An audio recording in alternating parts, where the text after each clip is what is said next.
yung mga opisyal po roon ay naiinis po sila dito sa ating direktor ng NBI. Kasi daw po, bakit daw po kino-quote ng ating direktor ng NBI yung kanilang Pangulo? Opo, pumunta po ako sa Timor-Leste at tayo naman po ay tinanggap ng mainit doon ng Filipino community na sumusuporta po kay ating Congressman Arnie Teves, pati po yung mga opisyales ng gobyerno roon na in an unofficial capacity ay tinanggap naman po ako. At ang napansin ko nga po roon, without having to attribute any statement to anyone, ay yung mga opisyal po roon ay naiinis po sila dito sa ating direktor ng NBI. Kasi daw po, bakit daw po kino-quote ng ating direktor ng NBI yung kanilang Pangulo, si President Ramos Horta.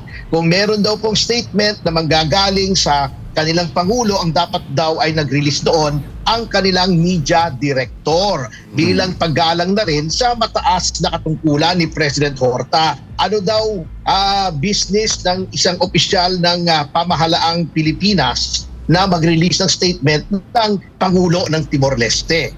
Pangalawa, naiinis din sila dahil napaka-arrogante daw po noong mga kawani ng NBI na pumunta roon, nakipagtalo pa sa kanila kasi gusto po right there and then i-turn over daw sa kanila yung kustudiya ni Congressman Teves. Sabi nila, hindi po pwede.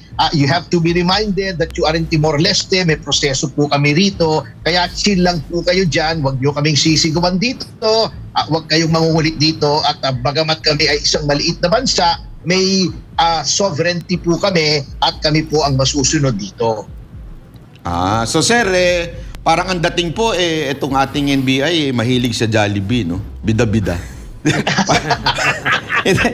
sa tingin ko lang naman, kasi siyempre parang ang dating, kung dito okay lang na pasukan niya yung mga issue dito, pero doon parang siya pa ang nag-announce na nakipag-usap sa presidente.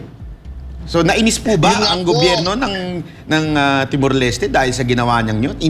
Nainis sila?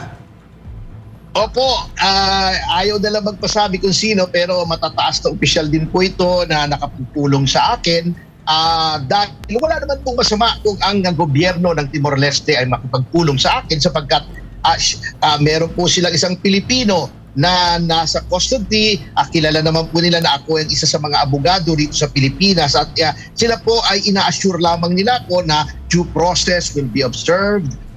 Yung rights ng isang detention prisoner, hindi po akusado sa Timor-Leste, si Congressman Arnie Teves. Siya po ay kinustody lamang dahil sa request ng ating pamahalaan at dahil po doon sa protocol ng Interpol. So, at sinabi rin po sa akin nung mga nandoon na 1 month daw po before na nag-request ang Pilipinas at sinabing terorista nga daw si Congressman Teves, sila ay nabahala at sinurveillance sila si Congressman Teves. At nakita nila na wala pong ginagawang kahit anong aktibidades na related sa terorismo si Congressman Teves. In fact, walang illegal na activity na ginagawa si Congressman Teves doon. As in fact, nung hinuli po siya, hindi po siya nagtatago. He's out in the open, nasa isang recreational facility po siya. Kaya nga, parang nakakapagtaka, no, na terorista pero nag-golf pa. May panahon pang mag-golf, kung ano-ano pa ginagawa doon.